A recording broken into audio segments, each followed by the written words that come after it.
The special forces discovered a wall filled with stolen cash. But it was far more than that. The entire room was actually a massive vault, and behind one wall lay yet another wall. The endless stream of money threw even these seasoned soldiers into disarray. They made trip after trip carrying the cash down to the basement.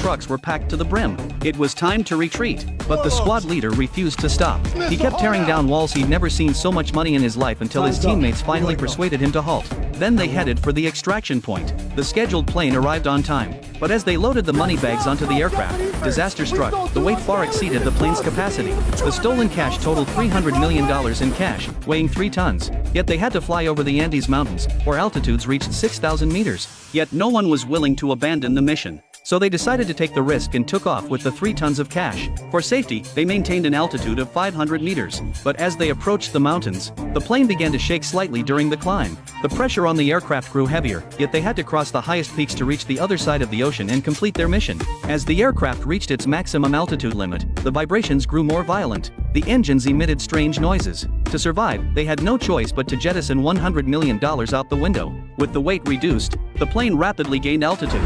They were about to clear the summit when suddenly, the aircraft began a steep dive.